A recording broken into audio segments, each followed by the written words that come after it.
Good morning, Kipsters. Welcome to another class of Physical Education with Mr. Flores. Buenos días, estudiantes, alumnos. Bienvenidos a otra clase aquí con el señor Mr. Flores, clase de gimnasio físico.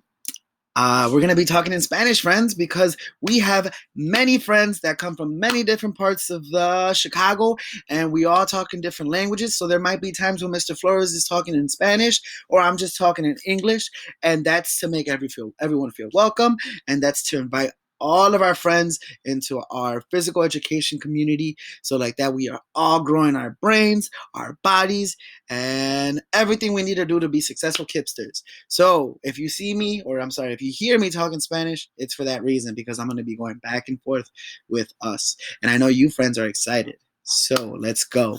On today's agenda, as always, we have our social emotional learning lesson. We're going to talk about the brain and nervous system. We're going to for sure do our workout / exercises outside, or if you can, inside your house. As our materials, what we need: a pencil, paper, towel, and a water bottle. Make sure you are drinking that water. Remember, from last week's lesson, our body is made out of 60% of water. So your body needs that water to stay hydrated. Remember, staying hydrated means you're focused. Staying hydrated means you're growing. Staying hydrated means you're ready. So keep drinking that water. Objectives today. Objectives. Kipsters will be able to define the brain and nervous system. Kipsters will be able to complete a set of exercises we always do. Big question. What is the brain and nervous system? Again, what is the brain and nervous system? Here we go. Here's our little field. All right, let's get into our mantra. Remember, respect what's mine, respect what's not. Respect our time, respect our thought. Work hard, try your best. We did that last week. Take heart, take heart. Today we're zooming in on taking heart. Taking heart means the following. It means being courageous, unafraid to be different, unafraid to tell the truth, be brave enough to do the right thing, trust in yourself. Trust in yourself. All right, so we're going to focus in on taking heart. In Spanish, that means toma corazón. Take heart, toma corazón. Say it with me. Take heart, toma corazón. Toma corazón. Now, when we want to talk about taking heart, toma corazón, that means exploring new things. It means putting in your most effort. It means showing yourself, others, and all things love. And it also means not giving up no matter how hard a job is. All right?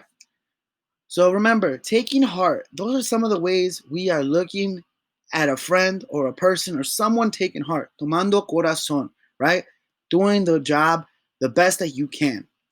Now, here I have two emojis, right? On the bottom, we have me, and it says, try your best. I'm really excited. And on the bottom, it has me running towards a piece of pizza. This is what the emoji came out. So it's really funny because, as you friends know, I love to work out. And one of my favorite things about working out is that it's growing my muscles. It's keeping me healthy. It's giving me energy when I do that stuff. And when I go out and I run. And a lot of the times you have to find it in your heart to want to do it, right? Sometimes you don't want to do some things, and that's a-okay because you might be tired, because you might be hungry, because you might be sleepy. For whatever reason, you don't want to do it. But sometimes you got to really ask yourself, well, if I do it, am I going to feel better or am I going to feel worse? Most times, if you want to do something, you're going to feel better because that means you're taking heart. So if you're studying really, really hard and sometimes you really don't want to do the work no more, but you're really, really tired, at the end, I know that you friends are going to do even better because you took heart and you tried your best. So this being said, that was my example, right? When I want to go and run, I always take heart because I want to try my best. You tell me, how do you take heart? Cuando tú tomas corazón? When did you take heart, right? When did you take heart in real life? Tell me about a story. Tell me about a time when you took heart, when you had to try your best at something, no matter how hard it was. Now, when you took heart, when you did something with love, how did you feel knowing that you were trying your best and doing something with love? Those are the two questions. When did you take heart? And how did you feel knowing that you were trying your best and doing something with love? I know for me, when I go running and I go give my body what it needs to exercise and to be able to move, and release that energy, I feel good inside, I feel good outside. Maybe you studied for a big, big test. Maybe you got up super early for remote learning and you said, you know what, I got to do it because I want to grow my brain, no matter how tired I am. So I want you to write it or draw it. When was the time that you took heart and how did you feel trying and doing something with love? One more time, say it with me.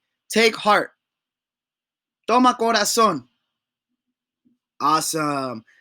And as always, if you're sending something, submitting work, send it here. jflores@kipchicago.org. If you need to put pause so you can make sure you got my email. You're going to send it to this email. Remember, put your name. I need to see your name first and last so I know who it is. And put your class. What class are you in? I get a lot of work, but I don't know some friends and where they're from, especially my newer kindergarten friends. So make sure you are sending it to this email and make sure you put your name first and last. Can't wait to get your work, friends. This being said, we're going to move on from taking heart, tomando corazón, into studying our nervous and brain system. Again, this is one of our big objectives. What is the brain and nervous system? So as you're looking at the video with Chloe and the Nerve, ask yourself, what is the brain and nervous system? So like that, you know that you are growing your brain and understanding what we're talking about. So here we go. Kids Health presents How the Body Works with Chloe and the Nerve.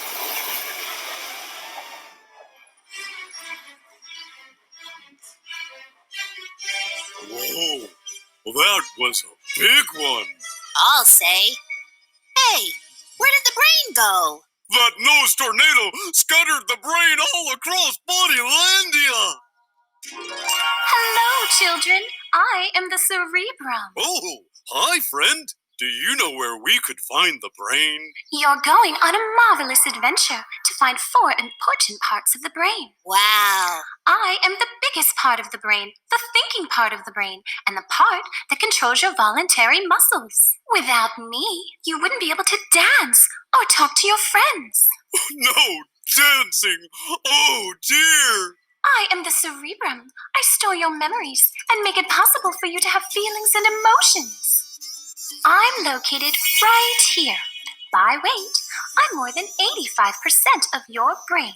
I'm split into 2 halves. The right half of the cerebrum controls the left side of your body, and the left controls the right side.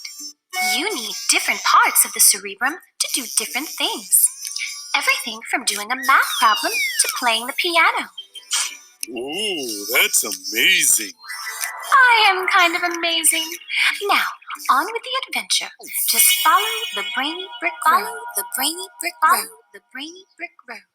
We will already. You don't have to be all pushy about it.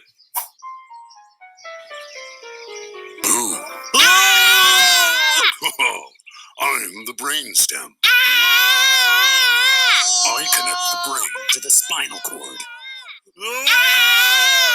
Could you stop yelling? Sorry, we scare easily. I'm located at the base of the brain, where I connect the brain to the spinal cord. The spinal cord is a bundle of nerves that is protected by the spine. The spinal cord is the main pathway for information to flow from the brain to the rest of the body. Wow. Nice to meet you, brainstem. I'm in charge of all the functions your body needs to stay alive, like breathing air, circulating blood, and digesting food. And that you do. Hey, Nerb and Chloe.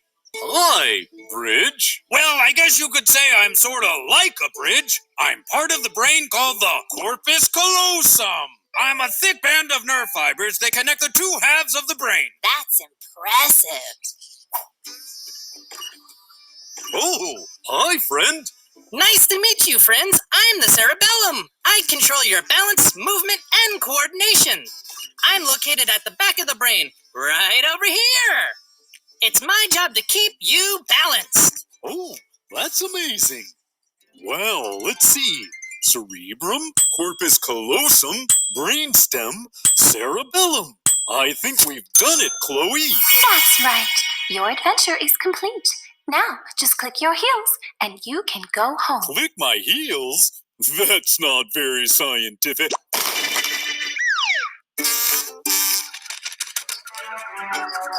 Awesome, friends. That being said, our brain is very, very important because different parts and different sections of your brain cause for different reactions to your body, right? So your ability to be able to feel is impacted from a part of your brain. Your ability to be able to think and have memories is a different section of your brain. Your ability to feel balance and being able to stay upright is another part of your brain. So your brain is just as important as your heart, but just as important as every other system in our body that we've been learning and exploring, right? Our respiratory, our cardiovascular, all those different systems, our lungs, right? Everything. Your brain is just as equal as important. This all being said, again, ask yourself, why is your brain and nervous system important? After you're done thinking for 2 minutes, get ready to go and complete our set of exercises. Awesome job, Kipsters. See you in a bit.